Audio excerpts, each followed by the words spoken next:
Del fuego al trono. ¿Cómo la humanidad pasó de sobrevivir a gobernar? Introducción. ¿Qué tienen en común un cazador paleolítico y un presidente moderno? Más de lo que imaginas. Ambos son parte de una misma historia, la de cómo la humanidad pasó de sobrevivir en pequeños grupos igualitarios a organizar imperios con reyes, ejércitos y leyes. Desde que el primer ser humano encendió una fogata en la oscuridad de una caverna, algo cambió para siempre. Empezamos a construir historia. Pero ¿cómo se estudia esa historia? ¿De dónde vienen los datos sobre tiempos tan antiguos? ¿Qué significó realmente la revolución neolítica? ¿Y por qué el nacimiento del Estado marca un antes y un después en nuestra forma de vivir? En este video hablaremos de la hominización, del Paleolítico y sus sociedades igualitarias, del impacto de la economía parasitaria, del salto al Neolítico, del sedentarismo y de cómo la economía productiva trajo consigo la jerarquización social y, finalmente, la aparición del Estado. A lo largo de este viaje, vas a descubrir que la historia no es solo una acumulación de fechas. Es una ciencia social que investiga el pasado humano a través de fuentes que a veces están escritas en piedra y otras en el ADN de nuestras costumbres. Desarrollo. El mundo en ese momento, hace más de 2 millones de años, en un planeta aún salvaje y en constante cambio, comenzó uno de los procesos más transformadores de la historia, la hominización. No fue un evento puntual, sino una larga evolución biológica, social y cultural que transformó en algunos primates bípedos en lo que hoy conocemos como seres humanos.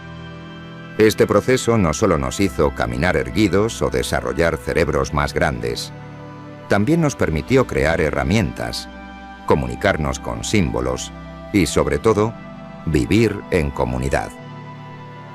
Durante el Paleolítico, la humanidad vivió en un estado de nomadismo constante. Nuestros ancestros se organizaban en pequeñas bandas de 20 a 50 personas. Cazaban animales, recolectaban frutos silvestres y seguían los ritmos de la naturaleza. Esta forma de vida dio lugar a lo que llamamos economía parasitaria. Es decir, no producían sus propios alimentos, sino que extraían lo que ya existía en el entorno. A pesar de lo que podríamos pensar, estas eran sociedades igualitarias. No había jefes permanentes ni propiedad privada. Las decisiones se tomaban en grupo y los roles eran compartidos. Las diferencias de poder eran mínimas y la cooperación era vital para la supervivencia. En este sentido, algunos investigadores sostienen que en el Paleolítico se vivía con más equidad que en muchas épocas posteriores. Mientras tanto, el planeta atravesaba grandes transformaciones climáticas. Las glaciaciones iban y venían, y con ellas los paisajes cambiaban radicalmente. Las especies animales evolucionaban, migraban o se extinguían. No existían países, ni fronteras, ni religiones organizadas. Sin embargo, algo crucial ya estaba presente: la cultura. A través del arte rupestre, los rituales funerarios y las primeras formas de lenguaje, el ser humano comenzó a darle sentido a su existencia. La capacidad de imaginar, de transmitir ideas y de construir memoria colectiva marcó la gran diferencia con el resto de los animales. Este fue el punto de partida. Un mundo simple, pero profundamente humano. Un mundo donde todo estaba por hacerse. El surgimiento de los protagonistas. En esta historia, no hay héroes solitarios ni hazañas épicas individuales. Los verdaderos protagonistas fueron comunidades enteras. Hombres, mujeres, niños y ancianos que de forma lenta pero constante transformaron el mundo con algo tan simple como una semilla. Hace unos 12.000 años, al terminar la última glaciación, el clima se volvió más estable. En varias regiones del planeta, como el creciente fértil en Medio Oriente, el Valle del Indo, China o los Andes centrales, los grupos humanos comenzaron a experimentar con la agricultura. No fue una invención mágica, sino una acumulación de conocimientos sobre las plantas, las estaciones y el suelo. Este descubrimiento trajo consigo una revolución silenciosa: el sedentarismo. Por primera vez, ya no era necesario seguir a los animales o recolectar lo que daba la naturaleza. Ahora se podía cultivar y criar animales, quedarse en un lugar y construir hogares más duraderos. Pero esta nueva forma de vida también cambió las relaciones sociales. El paso de la economía parasitaria a la economía productiva permitió acumular excedentes. Es decir, algunas personas empezaron a tener más comida o recursos que otras. Esto generó diferencias, jerarquías y nuevas dinámicas de poder. Ya no todos tenían que participar directamente en la producción. Algunos podían dedicarse a otras tareas: la cerámica, el tejido, la construcción, la religión o el liderazgo. De a pocos, unos mandaban y otros obedecían. Este fue el gran punto de inflexión. La humanidad pasó de sobrevivir en armonía con la naturaleza a modificarla, controlarla y a veces dominarla. Una transformación que sería el inicio de algo mucho más grande: la civilización. Primer conflicto o evento clave. La llamada revolución neolítica no fue un estallido repentino. No hubo un día exacto en que alguien dijera: desde hoy sembramos. Fue un proceso lento, que en algunas zonas duró siglos y que transformó profundamente la base material de las sociedades humanas. La agricultura trajo estabilidad. Ya no era necesario ir de un lado a otro en busca de comida. Las aldeas crecieron y con ellas la población. Pero también trajo algo nuevo: el conflicto. Antes, nadie era dueño de la tierra. Ahora alguien reclamaba parcelas como propias.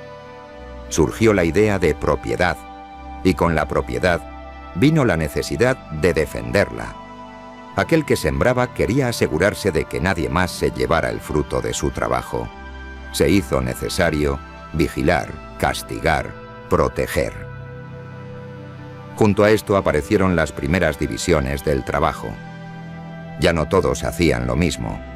Algunos cultivaban, otros recolectaban, otros construían o cuidaban animales.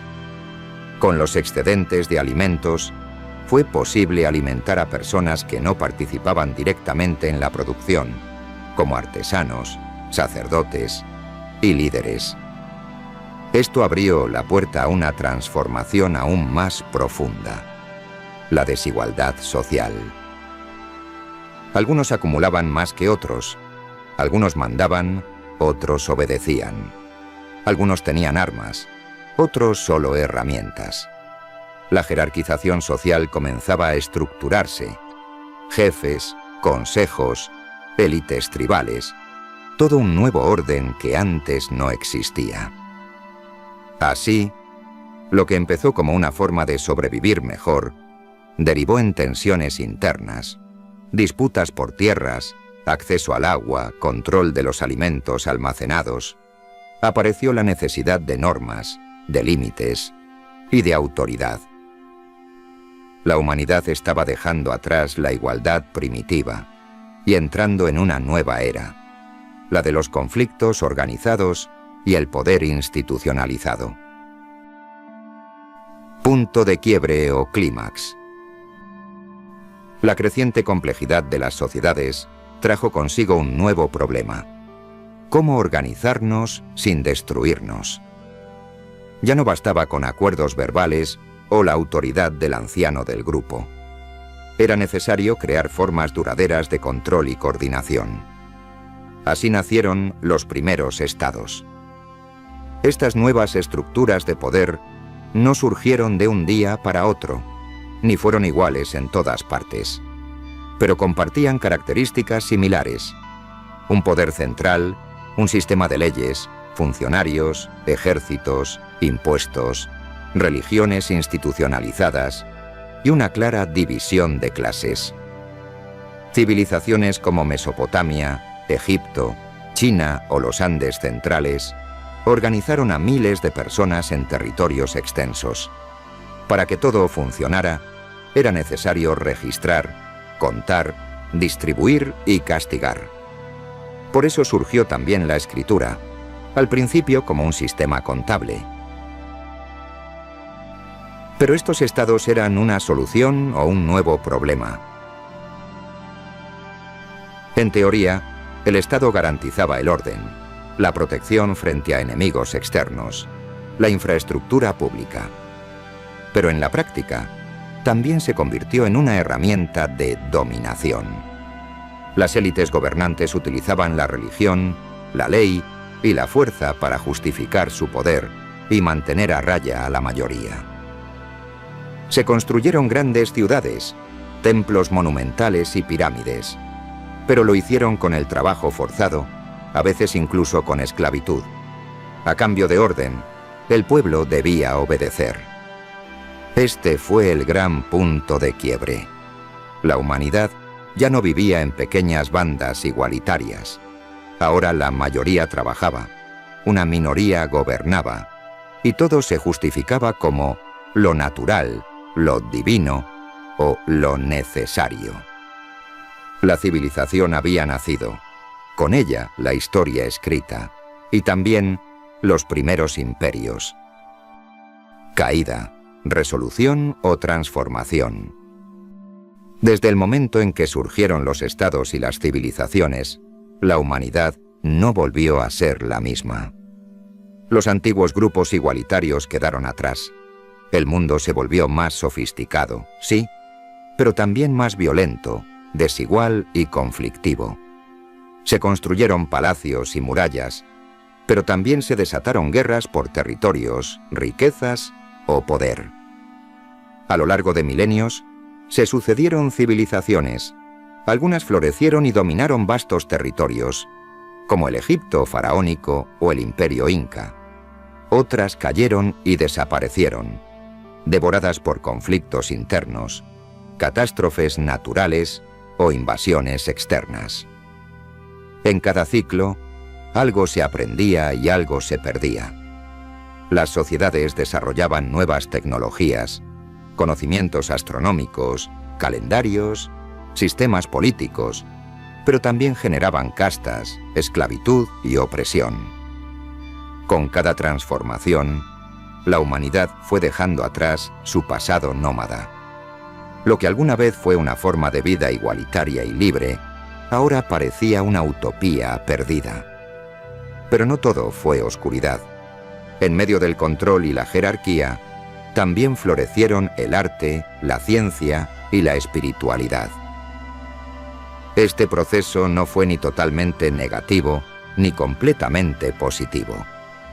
Fue una transformación irreversible, compleja, llena de contradicciones.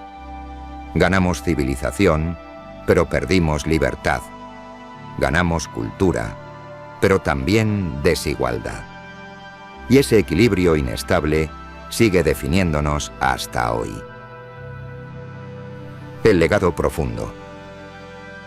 Comprender esta transformación es clave para entender quiénes somos hoy.